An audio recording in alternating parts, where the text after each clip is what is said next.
Hello everyone, मैं हूं शेखर और प्रेजेंट हुआ हूं आपकी नई कहानी लेकर के जो सीरीज चल रही है कहानी। दोस्तों, इस कहानी का नाम है नया विवाह। जो कहानी है इसमें बेमेल विवाह की समस्या को उठाया गया है। बेमेल विवाह। दोस्तों, बेमेल विवाह का प्रेमचंद जी की नजर में एक ही मतलब होता था। उनका मतलब होता था लड़का 60 का और लड़की 8 की। तो बेमेल की जो परिभाषा थी प्रेमचंद जी की नजर में, वो यही परिभाषा थी। तो इसी थीम पे कहानी लिखी गई है। तो दोस्तों, अगर हम गहराई से देखें प्रेमचंद जी की सारी कहानियां आपको उनके जीवन से संबंधित नजर आएंगी। दोस्तों, थोड़ी आवाज आज एडजस्ट कर लीजिएगा, थोड़ा जुकाम है, इस वजह से थोड़ा सा आवाज इस तरीके की दिक्कत कर रही होगी। Sorry for that. उन्होंने अपने जीवन काल में लगभग अपने जीवन से जुड़ी हुई सारी समस्याओं को ही कहानियों में लिखा है। तो नया विवाह में जैसे बेमेल विवाह की समस्या है, इसमें दोस्तों एक है लीला, एक है लाला डंगामल। लाला डंगामल की जो अभी एज है वो है 43 वर्ष, और लीला की जो भी उम्र है वो है 40 वर्ष। ठीक है दोस्तों। अब हुआ क्या कि जो लाला डंगामल है, उनका जो अपनी पत्नी के प्रति जो प्रेम है वो खत्म होता जा रहा है, खत्म हो ही गया है लगभग, और इन पे बिल्कुल ध्यान नहीं देते हैं ये। अब लीला जो है भाई अपने पति से कहती है चल रहे ये कर ले वो कर ले। रात को बहुत लेट आते हैं अपने काम से, दुकान पे जाते हैं, दुकान इनकी अपनी। लीला कहती है लाला डंगामल से टाइम से आ जाया करो। ये रात को 2 बजे आते हैं दुकान से, रात को 2 बजे। तो लीला कहती है इस बात को लाला जी से टाइम से आ जाया करो, मुझे बड़ी समस्या होती है। लाला जी हर बात पे मतलब खड़ी खोटी सुनाते हैं। जीवन में प्रेम नाम की कुछ चीज नहीं बची लीला की। बेचारी क्या करती है, वेट करती रहती है रात को लेट तक, और इस हालत में क्या हो गया, इसकी तबीयत हो रही है खराब थोड़ी सी। अब मतलब जब भी कभी कहती है ना एक समय से आ जाने के लिए या कहीं जाने के लिए, इसे खरी खोटी सुनने को मिलती है हमेशा। एक बार क्या हुआ, लीला की तबीयत खराब हो गई, इसको बुखार आना था। लीला ने कहा कि आज मुझे ज्वर है, थोड़ा जल्दी आ जाना बस, और मेरा जी अच्छा नहीं है भाई, इतना कहा इन्होंने। और लाला जी जो गुस्सा हो गए। लाला जी ने कहा कि अच्छा, मतलब अगर मेरे जाने से तुम्हारी तबीयत ठीक हो जाए, तुम्हारा जी अच्छा हो जाए, तो दुकान पे नहीं जाओ, बताओ। बस इतनी बात करके फिर बेचारी लीला क्या बोलती लीला कहती है मैं तो ये नहीं कह रही कि आप यहाँ रहो, बस मैं ये कह रही थोड़ा जल्दी आ जाना, 2 बजे मत आना, रात को 10 बजे तक आ जाना। लाला कहते हैं नहीं, किसी भी हालत में 11:30 से पहले नहीं होगा। फिर लीला कहती है चलो कोई बात नहीं, 10 बजे आ जाना। डंगामल कहते हैं कि नहीं, 11 से पहले किसी हालत में नहीं आऊंगा, कि चलो ठीक है 11 बजे आ जाना। अब ये वेट कर रही है, बीमार है। लाला डंगामल जो है, इनको किसी रात को निमंत्रण भेज देते दोस्त ने कि मुजरा देखने के लिए, मुजरा सुनने के लिए बुला लिया, और लाला डंगामल का खाना करती है। दोस्तों, लाला जी को सिर्फ 40 वर्ष की उम्र में ही इनकी भाई बुढ़ापा नजर आने लगा, इनका बुढ़िया नजर आने लगी। खुद 43 इयर्स के थे, इन्हें अपना बुढ़ापा नजर आता था। अपने जवानी में ध्यान देते रहते थे, अपने जीवन को मतलब विलासपूर्ण बनाने के चक्कर में लगे रहते थे। लेकिन अगर बेचारे ये कहीं जाने के लिए कह दें कि मेकअप कर ले, तो इसका इतना अपमान करते थे बहुत ज्यादा। तो दोस्तों, रात को मुजरा के लिए बुला लिया दोस्त ने। अब दोस्त ने मुजरा के लिए बुलाया, निमंत्रण बुलाया, इतने सभ्य व्यक्ति बेचारे, कैसे मना कर सकता है कोई, इतनी बढ़िया जगह के लिए कैसे मना कर सकता है। चले गए। अभी बेचारी वेट करती रही, पता नहीं किस तरह रात को नींद आ गई, रात को लेट आए, नौकर को उठाया, ऐसे ही सो गई खाना वाना खा करके। अब एक दिन से मेकअप कर लिया बेचारे ने कि भाई थोड़ी सुंदर दिख रहा, प्रेम मेरे प्रति खत्म होता जा रहा है, तो शायद मतलब मेकअप से ही कुछ हो जाए, किसी तरीके की भावना उठ जाए पति के मन में। अब दोस्तों, लीला को जो मेकअप करते देखा तो इन्होंने बड़ा अपमान किया इसका कि तुम्हें शर्म नहीं आती है, तुम 7 बच्चों की माँ होकर के, और बुढ़ापा तुम्हें आ गया है और तुम्हें शर्म नहीं आती है, तुम इस तरीके की चीजें कर रही हो। बस बेचारी का बड़ा अपमान किया। अब ये क्या कहती, तो मतलब जिंदगी से बहुत ज्यादा रुष्ट हो गई थी लीला। हुआ क्या, इन सब चीजों के चलते ही लीला का देहांत हो गया, मृत्यु हो गई। लाला को बड़ा दुख हुआ, लाला जी को बड़ा दुख हुआ। लाला जी ने इनके नाम पर 5 लोगों को वजीफा किया और भोजन ऐसा कराया कि इतिहास में याद रखा जाए, बहुत शानदार खाना। अब हुआ क्या, 1 महीने बाद ही लाला जी के दोस्तों ने चारा डालना स्टार्ट कर दिया। तो बेचारे 6 महीने की कठोर विधुरता के बाद 6 महीने की विधुरता, लाला जी ने जो है दूसरा विवाह कर लिया। दूसरा विवाह किया इन्होंने आशा के साथ। अब आशा जो है एक लड़की थी, जवान लड़की थी। लाला जी आपको पता ही है 43 की एज में है। अब दोस्तों, लाला जी का विवाह हो गया आशा से। अब लाला जी के जीवन में आशा के आते ही मतलब जीवन में नई आशाएं उठने लगी, भूल गए बुढ़ापे को। जैसे पहले दुकान पे जाते रहते थे, काम के प्रति बहुत ज्यादा मोह था और उस पर ध्यान नहीं देते थे, इसका उल्टा हो गया बिल्कुल। अब दुकान पे जाने का मन ही नहीं करता इनका, आशा के चक्कर में लगे रहते हैं, उसको प्लस करने के चक्कर में लगे रहते हैं। और आशा बेचारी को पता नहीं क्या है उसके मन में, वो इनको भाव ही नहीं देती है, मतलब उनका मन ही नहीं करता बेचारी का। वो अपना सारा जितना समय लगता है जीवन दिन में जितना समय मिलता है उसको सारा खाना बनाने में लगाती है, किचन में लगाती है। और शादी होते ही इन्होंने फर्नीचर में लगवा दिया, पूरा परिवर्तन कर दिया, ब्रोकर बढ़ा दिए और कहा कि तुम काम में मत क्या हो, तुम ध्यान रखा करो, इस तरीके की चीजें हैं। और लाला जी इसको आए दिन कभी बाहर ले जाने के लिए कहते हैं, कभी कहीं ले जाने के लिए कहती है, लेकिन बेचारी मना कर देती है। जीवन में उसको मतलब किसी चीज का मोह ही नहीं है। अब लाला कहते हैं कि भाई पता नहीं क्या समस्या है, ये ध्यान ही नहीं देती अपने ऊपर, और मैं इतना मतलब फोकस करता हूँ इसमें, बिल्कुल ध्यान ही नहीं देती है मेरी बातों पर। अब लाला जी एक दिन कहते हैं कि क्या नदी की सैर करेंगे आज। अब लाला जी जो है नदी सैर करने के लिए कहते हैं आशा को। आशा कहती है नहीं मुझे नहीं जाना, किचन में बहुत सारा काम है। बस इतना कहा, लाला जी कहने लगे तुम अजीब मतलब अजीब हो कि तुम्हारा मन ही नहीं करता, मैं कभी भी कहने जाने के लिए कह दूं तुम्हारा मन ही नहीं करता है।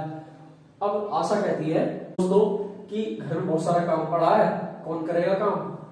अब महाराज जो नौकर था कि वो भी छुट्टी लेके चला गया है, आपको बताइए लेकर चला गया महाराज, सही है ना दोस्तों, इनका छुट्टी लेके चला गया है। और इसकी जगह काम कौन करेगा, इसकी जगह दोस्तों इसका बेटा आ गया था, नाम है जुगल, जुगल की सोबरी जुगल। तो महाराज के बेटे का नाम है जुगल, इसकी जगह जुगल आ गया। लाल कमल कहते हैं जुगल करेगा काम, इसको रोटी में इतना वो जट अनट बुद्धि का था, मतलब कुछ भी काम नहीं आता था इसको। ना रोटी पकानी आती थी, रोटी ऐसी बनाता जितने तरह की रोटी बनाएगा उतने तरह की डिजाइन बनाएगा, उसमें ऐसी दाल बनाएगा, दाल इतनी पतली बनाएगा चाय की तरह, और कभी इतनी टाइट बना देगा दही की तरह। तो आशा इसकी मदद कर देती थी, किचन में काम करना है। लाला जी कहने लगे किचन आप किचन में काम करने तुम क्यों करोगे, कि नहीं रोटी वोटी बनानी नहीं आती है, ये वो कि रोटी नहीं बनानी आती तो पका दूंगा मैं इसको यहाँ जल्दी से, सुनाने लगे उसको।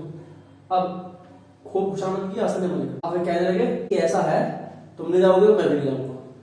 अब आशा कहती है कि आप क्यों नहीं जाओगे, चले जाओ आप, आपका तो मैंने। अब लाला रंगमल कहते तुम मुझे आप क्यों कहती हो, तुम कहा करो, तू कहा करो, मुझे मतलब प्यार क्या करो इस तरीके। आशा कहती है तुम, आशा कहती है कि तुम बराबर वालों को कहा जाता है और आप अपनों से बड़ों को कहा जाता है। बस इतनी बात सुनकर लाला जी को बड़ा दुख हुआ, बेचारे को 1 लाख की कोई घाटे की बात बताता तो इतना दुख नहीं होता जितना अपमान इस बात से हुआ।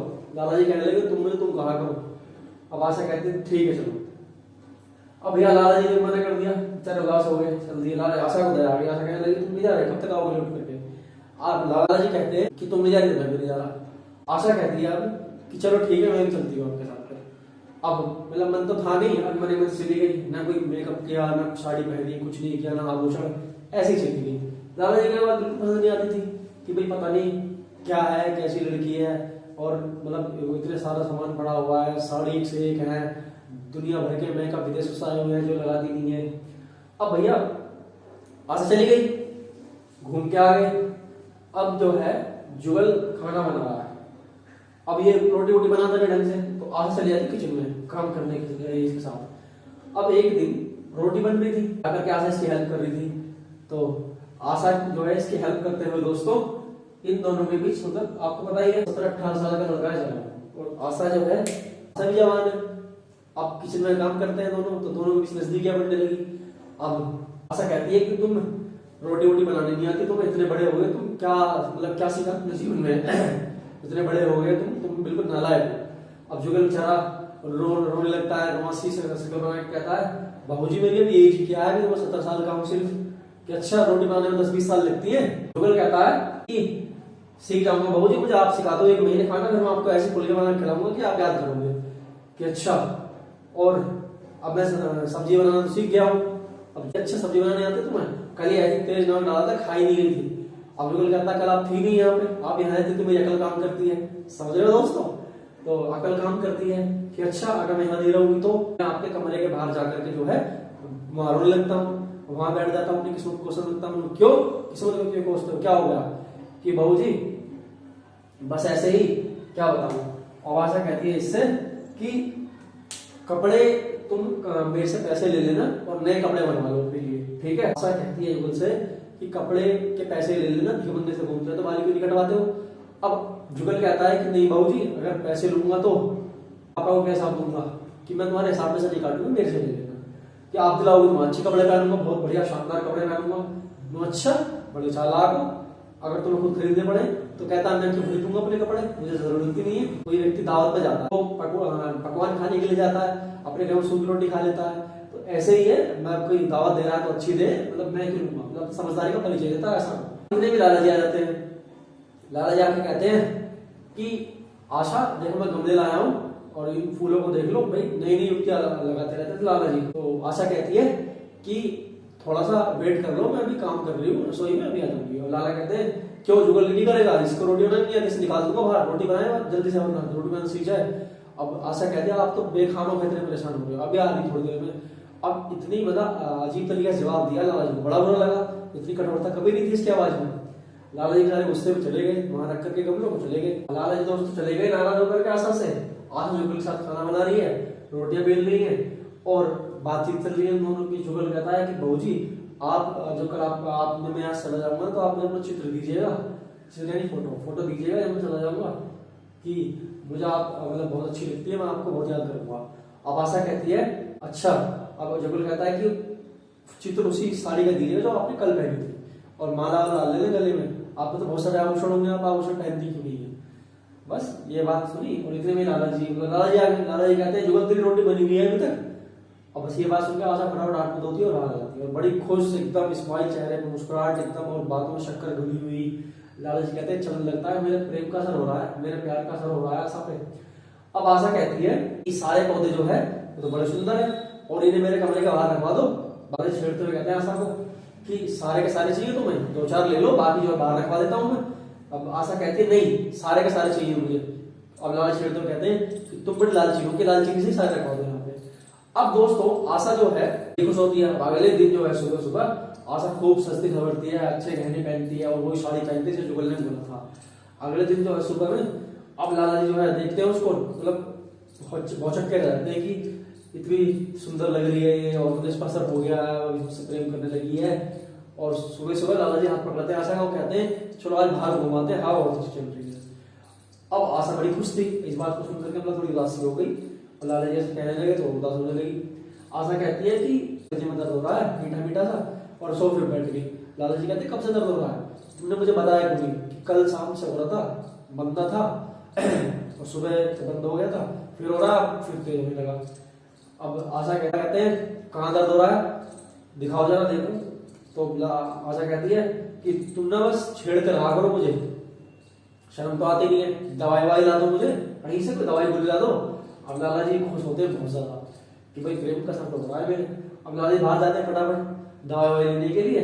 इतने जुगल कहता है दोस्तों आशा से कि बहू जी आज आप बहुत सुंदर लग रही है और आज मैं आपको किचन में निकाल दूंगा। अब आशा कहती है कि अच्छा आज क्या बात है ऐसी।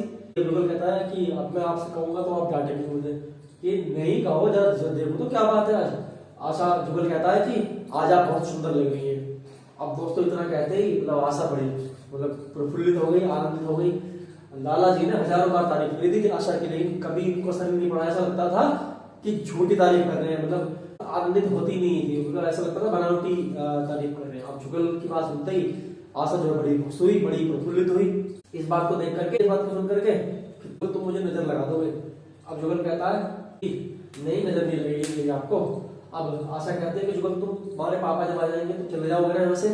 अब जुगल कहता है कि हाँ बाबूजी जाना ही पड़ेगा, अब क्या करें, कोई काम वो दिलवा दे, कहीं पढ़ा रहा हूँ आप कहीं कहीं, और अब तो जवाब भी मिलने लगा है, पता नहीं कहाँ ले जाएंगे समझ। अब आशा कहती है जुगल से कि कौन जवाब देता है तुम्हें, कि लाला जी रोज कहते हैं कि रोटी तुझसे नहीं हुई तो निकाल दूंगा। आशा कहती है तुम अपना काम किया, तुम्हें कौन निकाल रहा है, कोई निकालेगा, काम करेगा अपना। अब जुगल कहता है मुझे ना गाड़ी सिखवा देना, मैं आपको खूब सारा करा रखूंगा आपको अच्छे से। कि अच्छा कि हाँ। अब फिर कहता है जुगल आशा से कि लाला जी ऐसे हैं बहुत गुस्से वाले, आपके साथ चलते हैं तो ऐसा लगते हैं आपके बाप से। बस आशा सुनते आशा कहती है तुम बड़े मुंह फट्टो, तुम तमीज नहीं है बात करने की, कैसे बोल रहे हो तुम। अब जुगल कहता है इसमें तमीज क्या बात है, आप मुझे डांट करके मुझे मुंह बंद कर दोगी, लेकिन सब लोग यही कहते हैं यहाँ पे। जुगल कहता है मेरी शादी 50 साल की बुढ़िया से कोई कर दे तो मैं उसे भी मार दूंगा, कोई मजा चाहे मुझे फांसी क्यों ना हो जाए। आशा कहती है अच्छा तो तुम्हारी शादी में बुढ़िया से करूंगी, तुम देखना कि देख। अब इतने में मोटर क्या आ जाती है, लाला आते हैं, और आशा फटाफट से पल्लू रखती है और अपने कमरे की तरफ भागती है और कहती है कि जब लाला खाना खा के चले जाएंगे तब आना जुगल, ठीक है। तो दोस्तों ये कहानी थी नया विवाह। उम्मीद है आपको समझ आई होगी कहानी। इसमें दोस्तों बेमेल विवाह की बात कही गई है। और दोस्तों ये बात देखने में सही भी लगती है कि कोई व्यक्ति अगर 50 साल का है और उसकी शादी एक 8 साल की या 10 साल की या 12 साल की लड़की से करा दी जाए, तो मतलब ये समाज में एक कह सकते हो कि अच्छी बात नहीं है, जिसके मतलब बड़े घातक परिणाम हमें देखने को मिलते हैं। दोस्तों वीडियो को लाइक करें, चैनल को सब्सक्राइब करें। मिलते हैं एक नई कहानी के साथ नई वीडियो में। थैंक यू दोस्तों।